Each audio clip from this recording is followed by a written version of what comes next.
We had a nice house to live in, and we had a log cabin house for our kitchen and dining room. That was when people lived in, did all their own work, and we lived in a big orange grove, and my father had worked hard and cultivated and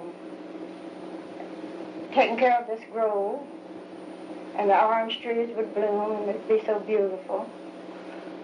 And when I was about 4 years old, we didn't live far from my grandfather, Sherouse, and my mother would take me over to visit with her father, and I was a great favorite with my step-grandmother. And they would take me in a cart with a red horse hitched up to it to Sunday school every Sunday morning with them in that cart. Where was this Sunday school at? The Sunday school was at Eden Methodist Church at Rex, Florida. That was the closest church to us, which was about 3 miles, I guess, that we'd have to drive to get to church. But everybody went to the church because that was the only one there was in the community. And all my aunts and uncles and my grandfather and my grandmother and everybody went to this church. And I thought I was just wonderful to have my grandfather to make so much over me. And a lady from the north had given me a pair of stockings that had little rings all the way around them, and it was all different colors, from the tops of my shoes to my knees. And my mother put those on me, and I thought I was dressed up. And as I grew older, we had a large family. My brother Will was the oldest, and then my sister Molly was next, and Sister Eddie, and then May, and then my mother lost a little boy, and then I was the next one, Lola, and then I had a little brother named Albert. He died at 9 years old. And then I had another little brother named Mitchell, and then Horace, and then Luther. And we lived in this home surrounded by all our families all around in different sections of the country. They all lived on farms, and my grandfather had a big bunch of cattle, and my father taking care of those. We had plenty to eat, and there come a big freeze and froze down the orange trees, and then my father, he decided that he would do something else. And he moved our family from this home to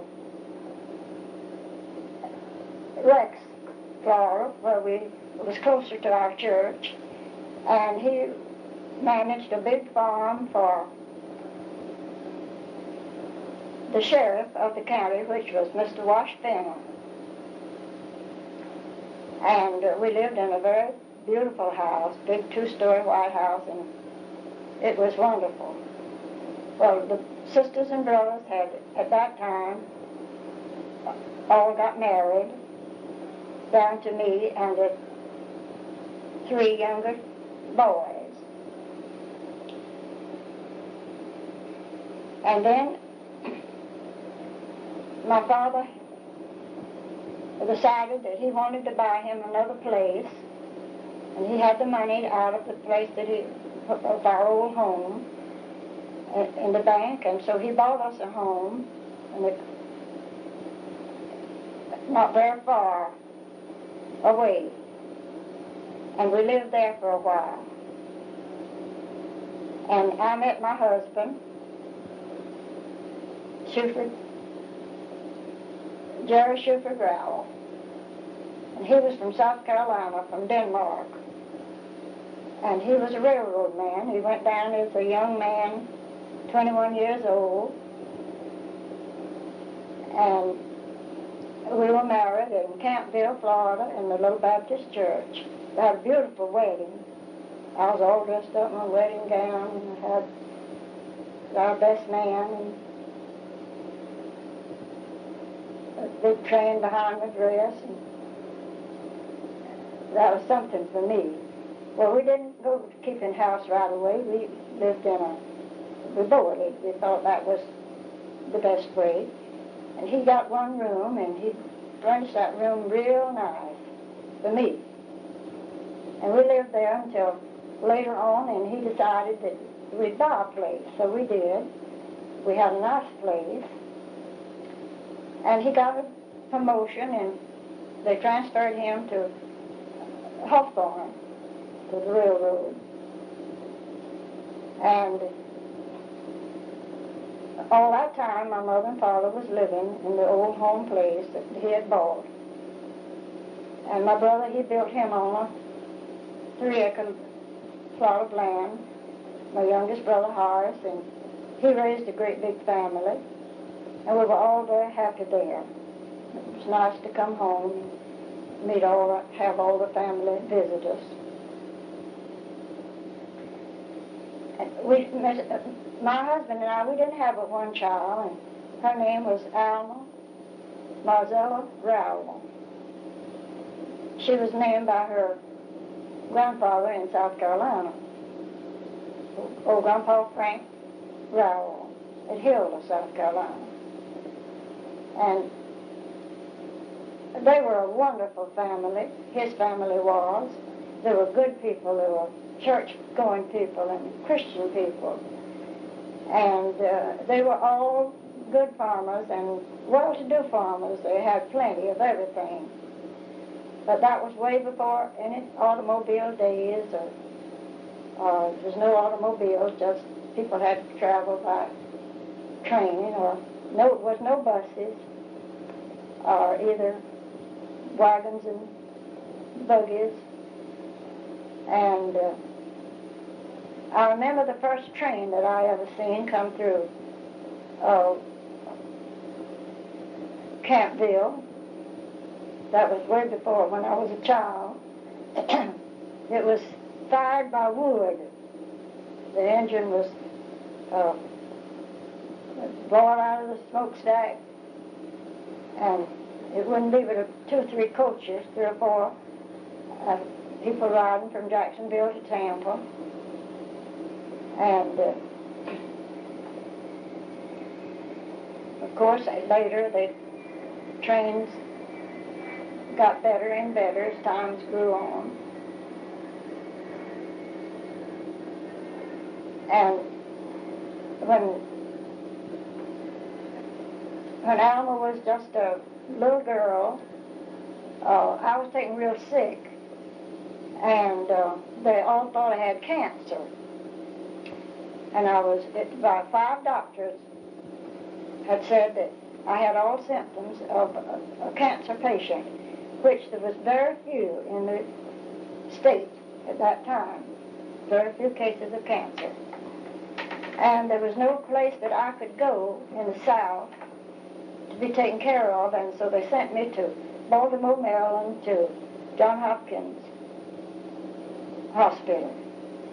And there I was operated on, and they found no cancer. I didn't have any sign of cancer.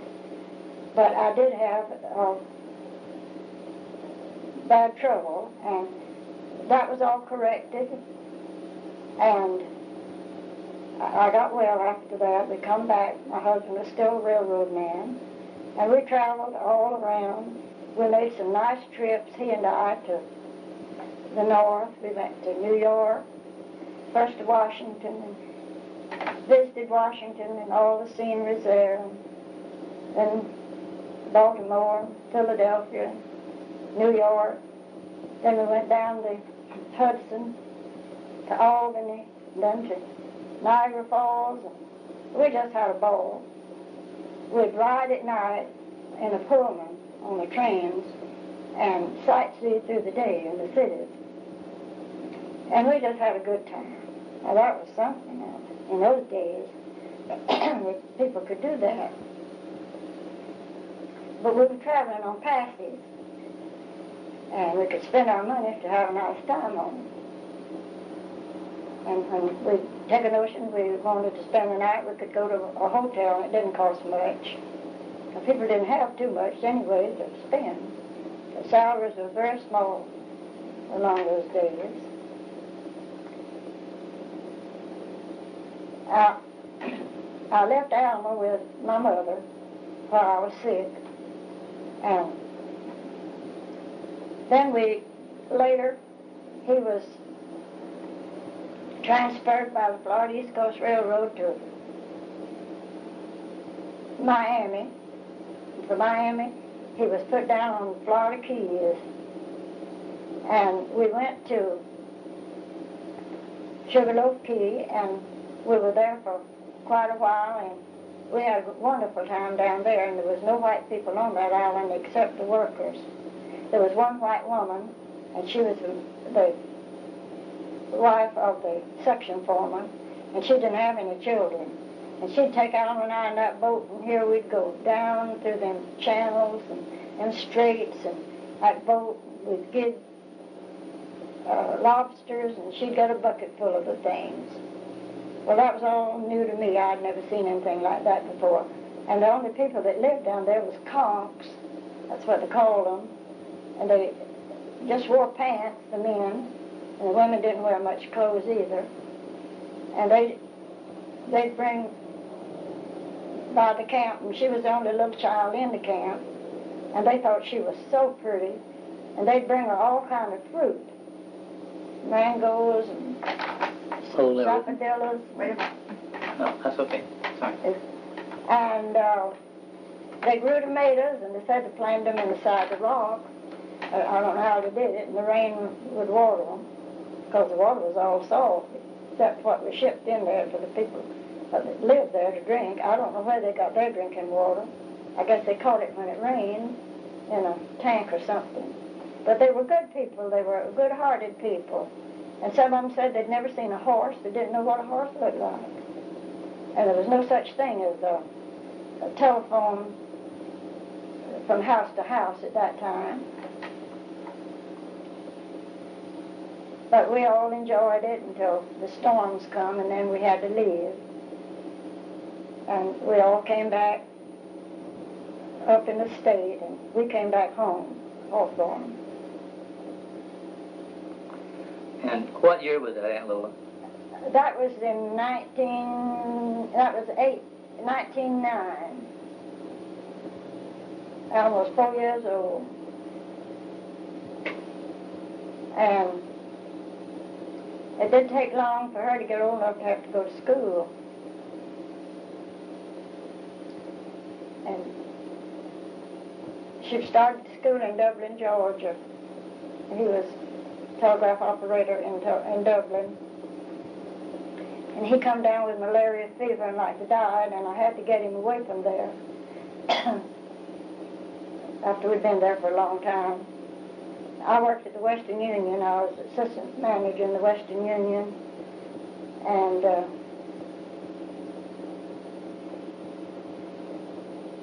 she was in the boarding house where we lived while the lady taking care of her while she was not in school. And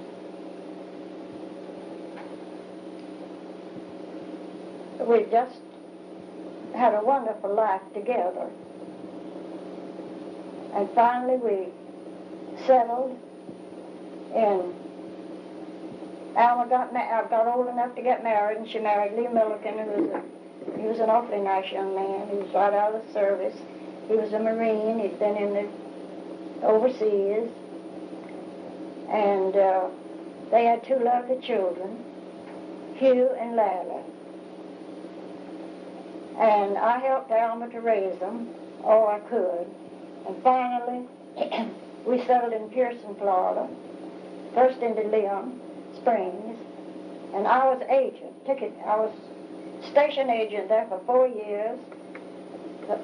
and he was station agent in Pearson, Florida. And then we bought a place, and I gave up my work in De Leon, and I come to Pearson and helped him in the office with his work. And she come home with the children and helped in the office there because her husband got out of work. And then they separated later, grew apart by him living in one place and her the other, because he stayed in Palatka because he was working on the switch engine on the coastline there, and he just had part-time work and he couldn't make enough to support him. Well, my husband's health failed him, and he decided he'd go trucking. And he bought him some trucks, and he went on the road. But first we went to Miami from Pearson, and he went in, bought a filling station, and that didn't work out. He lost money, and the times were bad, and the depression come on, and everybody lost everything they had anyway. We did. All the money we had in the world went when the banks closed, and we had to start from scratch again. But we had a good job with the railroad right at that time, and then we survived it. And we moved back to South Carolina in 1928, and Lila Mae got married, the youngest, Alma's daughter, oldest daughter, and Buddy was her little boy. She had one child, she married Rhett Sly, and they lived in Columbia, and they continued to live in Columbia most of their married life. And they had another little girl named Charlene, and their family, they're still living in Columbia, and they're all grown and married and got families. And now there's 6 generations in my family. And I'm the oldest in the family all the way around. No other that we know of that's as old as I am today. On my side of the family or my husband's side of the family. Didn't Uncle Hubert have an accident? Yes, he did. While he was running the trucks, while we were living in Columbia, he went down and bought a boatload of bananas from Cuba or Hawaii, somewhere over there. And that was during World War II. And he had 4 trucks and drivers down to unload that boat on those trucks. And he loaded out 3, and they were already headed for Columbia, and he loaded the 4th one, and he had sleeping compartment on it. And his manager, his head man, drove that truck. And he decided he'd come home on the train, and he went to the depot, the Seaboard Depot in Miami, to try to get the train, and he missed it. And the driver of this truck went with him. It was about 10 o'clock at night. Miami was in darkness from the war. They even had the lights on the automobiles at that time shaded. No lights, no street lights, and the town was in darkness. And he went on to the depot, and the train had gone. So he sent me a telegram, and I was in Columbia, that there's 3 trucks on the way, and that he would be on the next truck with his driver. That he'd have to sleep on the truck, but they'd be home the next day. And give me instructions what to do when the trucks begin to come in, how to unload them, and where to put the bananas, and we had to put them in storage. And the big trucks loaded up 2 blocks long in Columbia waiting for those bananas, and the trucks would get in there with them. And he told me to start and just start loading them out. And how to do it and what to do. And he started back across the street to his truck, and his hired man walked right in front of him, and he had his overcoat on his arm and his satchel in his hand, and Baxley Rowell was walking right behind him, and a car pulled out from the side street and turned in with no lights on and struck him and threw him over the hood of the car, and he had a concussion and a cerebral hemorrhage from that and a broken back. 3rd lumbar vertebra from the spine, the lower spine. And he was left paralyzed for 10 years.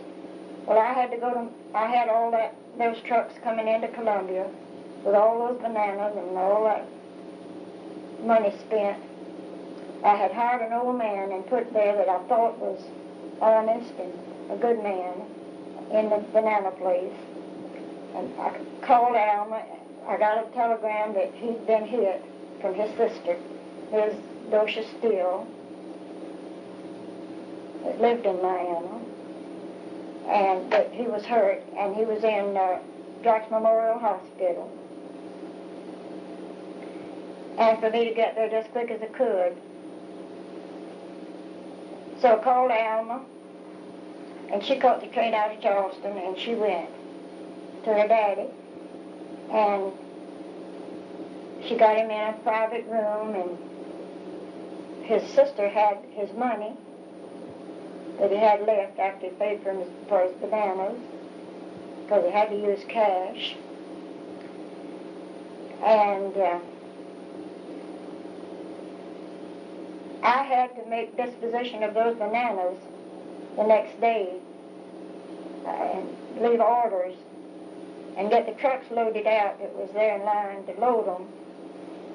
And Hugh was in, the grandson was in the service, and he was just before being shipped over.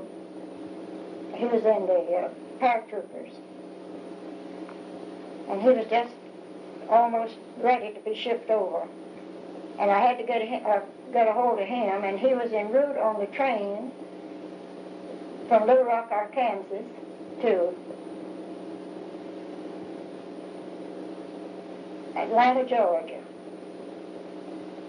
And there they were going to muster him out, and he got the message on the train that his granddaddy they didn't expect him to live.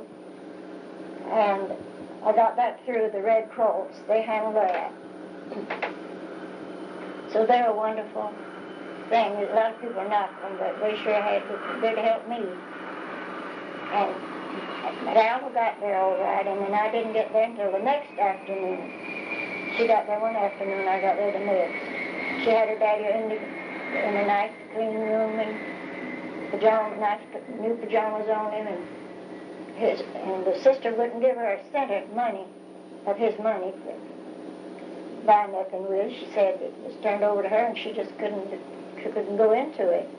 She wouldn't even open his pocketbook until I got there. So she took what money she had and paid his expenses to get him lined up in the hospital, because she'd taken for her expenses. And Lucille,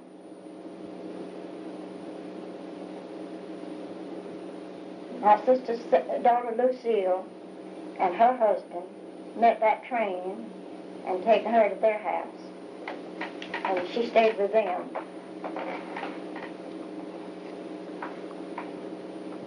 And the next afternoon, they all met me. Well, I stayed down there 3 weeks, and he got a little better, and we loaded him on the train in a compartment. And I had to bring a special nurse, trained nurse, all the way back with me to Columbia. And Alma met me in Columbia, and she had gone to Columbia, and she was trying to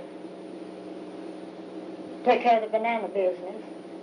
And Lila's husband, Rhett, was trying to help her what he could. He had a job. He had his thing to do. Chester was working. He had a job. And Hugh, he went on down there to meet.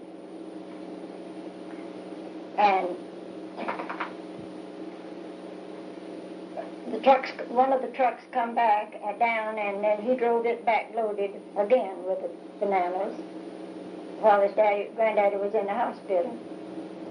But we had to close out the banana business as soon as I got home because I couldn't handle it. Because I had to keep a nurse with him all the time, and I take care of it at night and nurse in the day. So this little nurse, she had to go back to Miami because her family was down there. And she stayed until she got him all straightened out. And then he flew us in. We thought sure then he was going to die, and he didn't. The doctor got him on dope. And if we didn't have a time of getting him off of that dope, but he got better. And finally we got him up where he could sit in his wheelchair. And later I got him, taking him to Fletcher, North Carolina, to a sanitarium up there. And we left him 45 days. And they wouldn't let Alma and I come to see him for 2 weeks. After he got there, well, during that 2 weeks, I got sick. And she had to come to Columbia and get me, and bring me back to Charleston, and get me better. So finally, they let me see him. And, of course, he wanted to come home, but we couldn't bring him because he still wasn't off the dope. And I visited him a few times while I was up there because he'd fuss and it set him back every time I'd go to see him. He'd want to come home. Finally, when he got well enough, they let him come home. And he was an invalid, no chance. But he went back 2 or 3 times, different times, after that, and taking the treatments, but nothing didn't do him any good, except it did do him good in ways, because they give him those treatments. Missouri was a wonderful place up in the mountains. And we all loved to go to visit him because it was such a nice trip. And they would let me stay right in the building. They'd get me a room when I'd go up there to see him.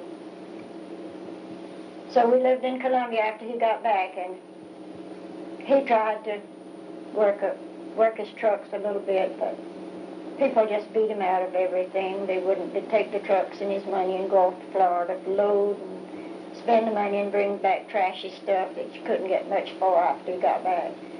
So he finally just sold all his trucks. He had 3 vans and 1 big stake body van, open without a top on it. And the money went.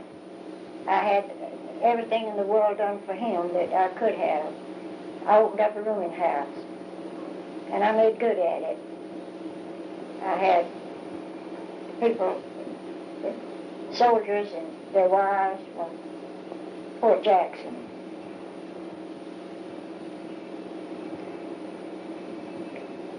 So my family has drifted to the far beyond, one by one, from my mother and father. They went, and then the families have just kept decreasing until I'm the only one left in my family, and there isn't any left in my husband's family of his whole brothers and sisters.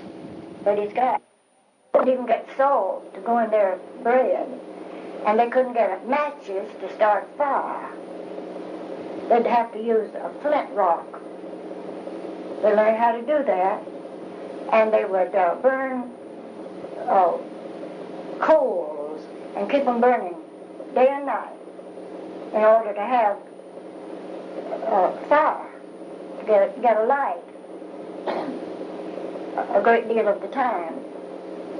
Of course, I guess in the cities the people fared better, but in the country that's the way they lived. And so while the war was on, and the Yankees would come through and destroy what they had, and they would take they had just come through and taken all the stock of horses and things like that they could use, and there was nobody to stop them from taking anything they wanted. And of course that was their duty is for their side of the country to do that, I guess. And so he said he had one little yearling cow, a bull, that he took way down in the swamp and tied him out, and a neighbor's horse, and hid him where they couldn't be found, where they wouldn't find them. And after they went through and was gone, why, that was all he had to plow and make them a little garden, was plow that little oxen.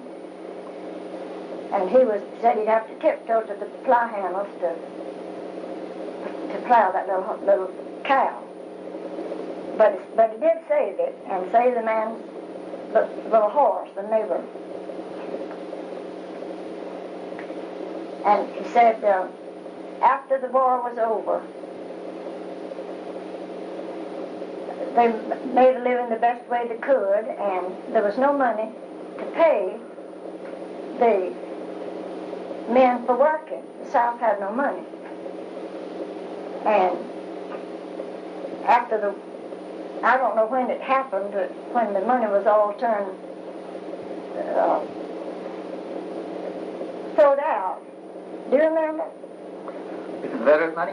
Confederate. The money was, I don't know how long after the war, before that money was all the money they had was no good. Counterfeit. Yeah, well. They couldn't use it. Well, they just kept printing money, but didn't have nothing to back it up with. Well, they have the old counterfeit money now, and if they catch anybody spending it, it's a jail sentence now. It's a crime. Well, anyway, they had money, but they couldn't use it. Well, the family, they grew back older, and they all worked, and they made a living. And my grandmother, she was just wonderful. She just smart as she could be. She could kill a hog and dress it and put it in a smokehouse as good as a man. And later in the years, they paid these widows all off in grants for their husbands' services that they put in during the war time. Was your grandfather killed in the war? He was killed in the war. And he's buried in Georgetown, in the Confederate Cemetery in Georgetown, South Carolina. And he was a general. And I've never seen but one picture of him, and my aunt had that picture, their youngest daughter. What was his name? Oh, Daniel Baxley. I had the picture that I seen, and his name was William James. William James Baxley. William James Baxley. Your grandfather. He's buried in the Confederate. There's a portion of that cemetery that's nothing but Confederate soldiers. And we went there one time to try to see and get what we could off of the grave, and it stormed so we didn't get to go in the cemetery. So we've never been able to get back there since, and I've always wanted to go and get the information off of that tombstone, if I can find it. No, I don't know it. That's been a long time ago. But my first cousin told me it was really there, that she'd seen it. I seen it. And there was, in my father's family, there was 2 boys and 2 girls. And when my grandmother decided she got that grant And she could go to Florida and she could homestead and get any amount of land that that grant called for in any portion of the state of Florida. And it was around Palatka, Florida. And that's where she was headed. And she took her children, and she went by wagon, and some of them walked part of the way, and they come to Charleston from King Street, and what belongings that she could, and she thought she had her grant, but in breaking up her home and burning the rubbish and cleaning up things before she left, she accidentally done something with her grant. But she didn't know she did. She thought she had it in her belongings. So they called a boat here in Charleston, and they went down that waterway, and they landed in Palatka.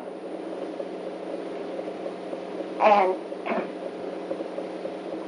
they went to a Putnam Hotel, and the government was paying their expenses. And, well, there she was, and they wanted to see her grant, and she come as to go through her things, and she couldn't find it. And she couldn't find it, and she never did find it. So they told her that she could go out there to Melrose and homestead anything she wanted, and as much of it in the country around Melrose, land, just homesteaded. So they all went out there and they homesteaded.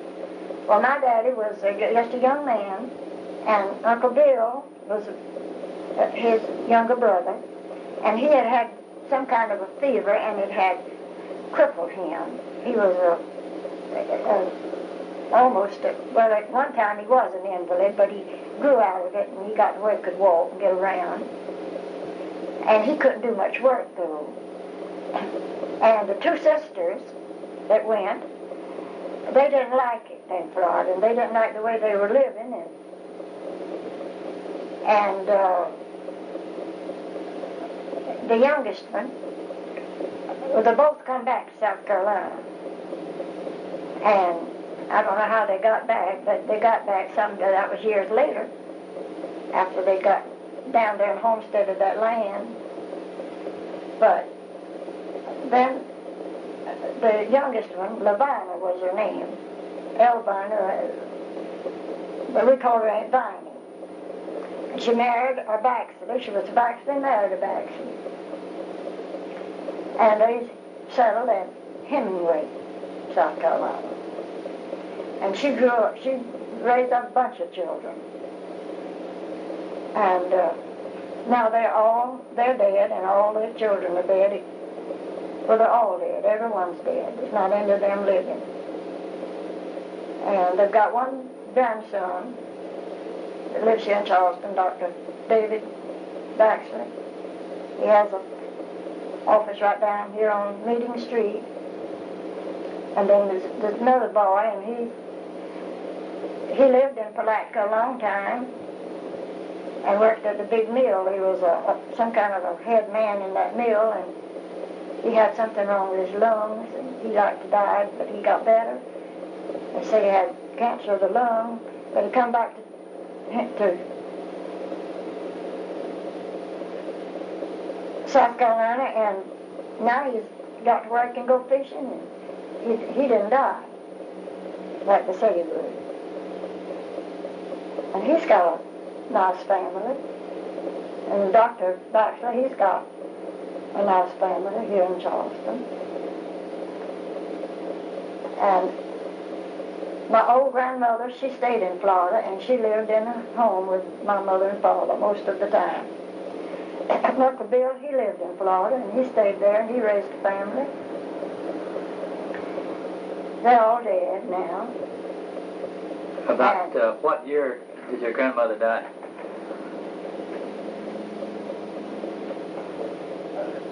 I'll have to think about that. Well, I was about 15 years old when she died, and I'm 80 now. What year would that be? You're 90 now. You're trying to get too young here all of a sudden. You said you're 80 now. 90. Got 90 today. 90 today. And 15 from that. That'd be 75? 75, yeah. So it'll be about 1900. 1901. Well, she's been dead a long time, because I've been... that was before I was married, you see. She died. I was 15 when she died. And we don't know why. She just taken sick and died in about 15 days. How old was she? She was up in her 60s. And she's buried in the Waters graveyard out from Rex. Not far from Rex. And my family's all buried in Hawthorne and Melrose. That lives in Hawthorne.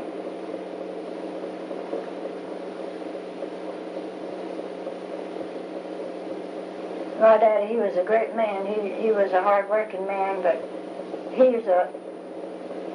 he'd be called today kind of a horseman. He loved horses. He'd go off and leave his prairie and pick up those wild horses and bring them home and train them. They'd be just as wild as they could be. They'd paw them to death if they could get to you. But he'd break them and hire a colored boy to ride them, and he did it for the man that owned them. And he'd pay my daddy a great big price to break those horses. And he liked that kind of work. But he farmed, and he was sure a good farmer. And he lived to be 90 years old, and my mother lived to be 90 years old. My mother's family was my granddaddy, Sherouse. He was in the same war with my daddy's daddy. They was in the same war together. And he got injured, and he come home, and his wife had died and left a bunch of children. And he was crippled, and he didn't have to go back, so the children, they had to live around with the families best way they could until their daddy got back out of the service. And then he drew a pension. I don't know why he didn't ever get any grant, but he didn't. I never heard of him getting. But he had a lot of land. Maybe he did get a grant. And he had a lot of cattle, and he made a lot of money after that. Married again, had a nice wife and daughter, a stepdaughter. He had a nice big orange grove. But my mother had a bunch of lovely brothers and sisters, and they all had big families.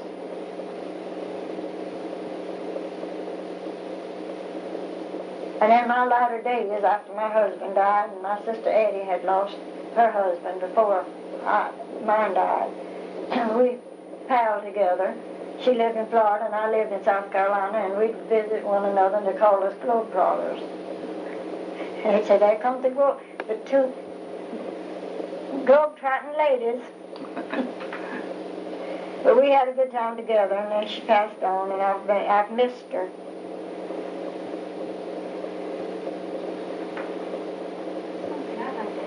Now I'm living here with my daughter, and we're planning to go to Columbia.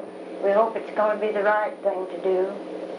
We belong to the Baptist church, and we try to be good members, but our health's bad.